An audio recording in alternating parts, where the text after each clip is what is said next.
Pisco, rico pisco, pisco de uva negrita,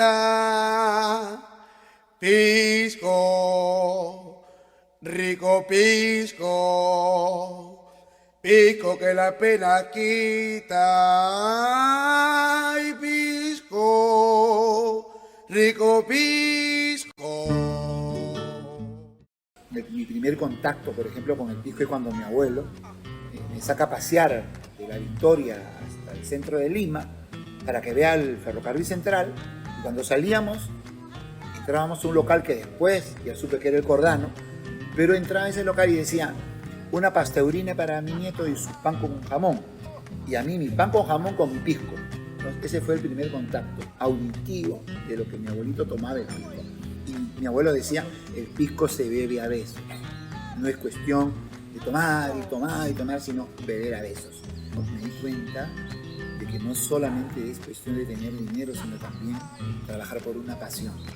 Y mi pasión era la música, mi pasión era el teatro. Y encontré en ese rubro este contacto con el pisco. Parece que cuando hago la canción, que después fue considerada el himno al pisco, la canción es como si el pisco hablara. Yo me abrigué en el surco al calor de tus cuidados y me aferré a la vida sabedor de mi destino. Y hoy que me siento el amo y el señor de tu cariño, compartiré los versos tradición de lo peruano. Mundo entero cantaré que soy su hermano, de pura cepa y de valor, pisco peruano ardiente como el sol. Por eso es que eso después concluye en una frase que dice: yo soy el pisco y mi apellido Perú. No Roberto Samamé, sino el personaje pisco integrador, motivador, que enamora. El pisco es un piropo y así podemos seguir hablando sobre el maravilloso pisco. Mi abuelo, por ejemplo, me llevaba al Hotel Mauri y ese tomaba su pisco sour ahí. A mí me mandaba a tomar mi pasteurina, pero ese tomaba su pisco sour. El Mauri es del año 1838. Fue el primer hotel de Lima. Se llamaba Fonda Mauri. No era hotel, sino una Fonda Mauri. Empezó a trabajar acá a los 17 años.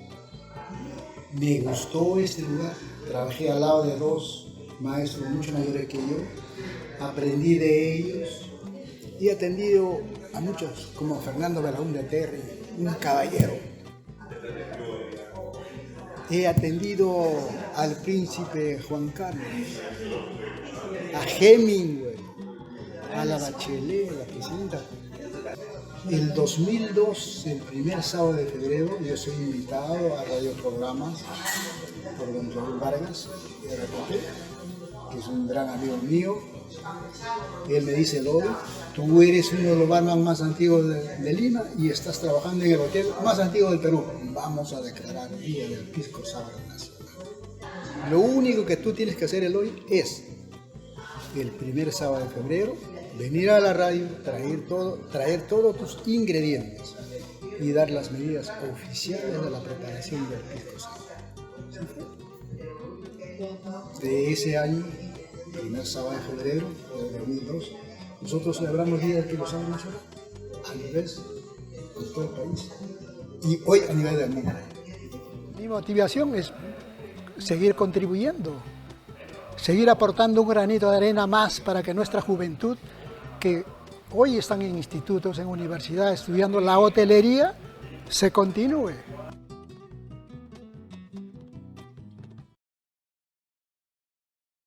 Mi pasión por el pisco nace del deseo de que mi patria tenga puntos excelentes para que sean orgullo e identidad de su gente. Y hubo un grupo de gente que decía: ¿y qué hacemos por el pisco? Unos decían: el pisco ha muerto. El pisco ha muerto, no existe el pisco. Pero actuamos, dice, piensa, siente, actúa. Entonces pensamos que el pisco podría ser un producto lindo, lo había vivido con mis parientes. Pensamos, sentimos que había una emoción muy importante y nos fuimos a recorrer bodegas. Era la única manera.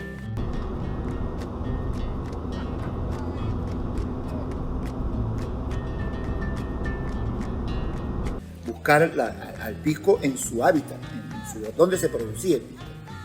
Y entonces en ese primer contacto descubrimos seres humanos maravillosos. No solamente en el procesar el pisco, sino en cultivar la uva, porque el pisco nace en la viña. Entonces allí fuimos aprendiendo todo este mundo del pisco. Me hizo crecer. Como persona. Increíble como persona. ¿Por qué? Porque, por ejemplo, descubrí seres humanos maravillosos que producían pisco y que estaban escondidos, estaban en la sombra, ¿no? Había una historia no contada y que había que ponerla en vitrina. Oiga, señor, pero usted hace esto maravilloso. Sí, pero era humilde, sencillo. Y yo le decía, usted es humilde, pero humilde viene de la palabra humus. Humus significa abono. Cuéntenos su historia que va a abonar en beneficio de mi gente joven que se va a enamorar del pisco de esa manera. Nos encontramos aquí en el anexo de San Jerónimo, Lunahuaná, en una parra donde está sembrado toda la uva que se llama uvina, las plantaciones, ¿no? Bueno, encontramos ahora en una floración de la planta. Ustedes, como ven, está todavía para hacer un trabajo que llamamos el deshoje, ¿no? Una vez que ya sacamos las hojas, ya podemos curar. Una vez que ya está curada, ¿no? Empieza a florecer más y crecer los granos. Así como ustedes ven ahorita, le encuentran como si estuvieran ya en flores, ¿no? Pero en granos. Aquí tiene 1500 metros, así como ustedes lo ven, 1500 metros de plantaciones de uvina. Esta es herencia de mi papá. ¿De qué? De mi papá. O sea, recibí una herencia de los viejitos, ya bueno, ¿qué hice? Fui a sembrarlo en las plantaciones de uvina. Y mi hijo también tiene uvina, pero él compra. Entonces, es diferente. ¿Por qué? Porque ya él ha probado ¿cómo se llama la uvina? Y no es igual. No es igual, ¿por qué? Porque no tiene el mismo proceso que yo hago, pues, ¿no? Tiene un proceso donde nosotros tenemos que tener todo, las curaciones, la conservación de los riegos y también tener la conservación que cuando se corta la uva. Una vez que ya está cosechada, lo llevamos pues a la bodega, ¿no? A la máquina para que lo muela y ahí pueda fermentar un buen tiempo, ¿no? De 15 a 20 días para poder hacer el pisco. Todo eso es un proceso para poder tener una buena calidad de uva. Entonces sale buen licor, buen pisco y, ¿qué te digo?, aromático.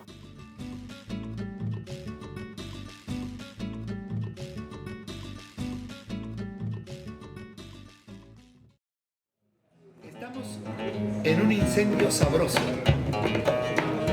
Ante esa inquietud tenemos que contar una anécdota.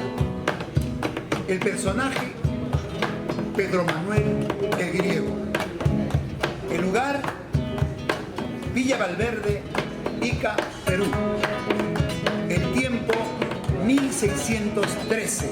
1613. El documento, un protocolo número 99 de un trabajo de investigación que hizo Lorenzo Huertas.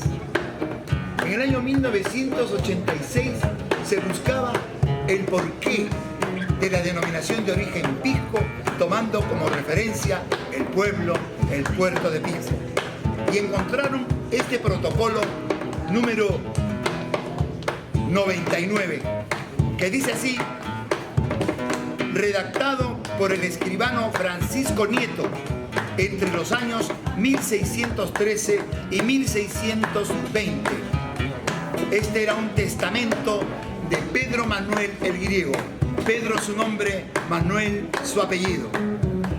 Esta es la partida de nacimiento para reconocer que desde aquel tiempo ya el aguardiente de uva llamado pisco era de origen peruanísimo. Para cerrar esta crónica interesante que propician los muchachos de la Universidad UCAL, vamos a buscar algo improvisado, algo que nazca del corazón.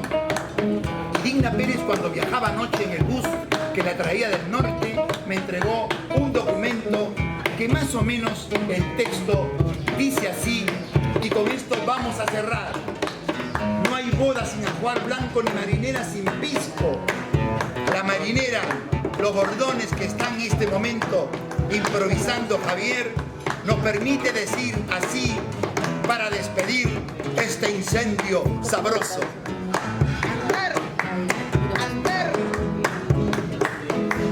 El Perú hoy lo celebra al pisco peruanidad, al pisco peruanidad. Mi gente que bien se alegra con sabor de la amistad. El Perú hoy lo celebra. Pedro Manuel el griego, él era el dueño de una caldera grande que es un ensueño. Pedro Manuel el griego, él era el dueño madre, Villa Valverde, uvas multicolores, barrita verde, el pisco generoso, ¿quién se lo pierde?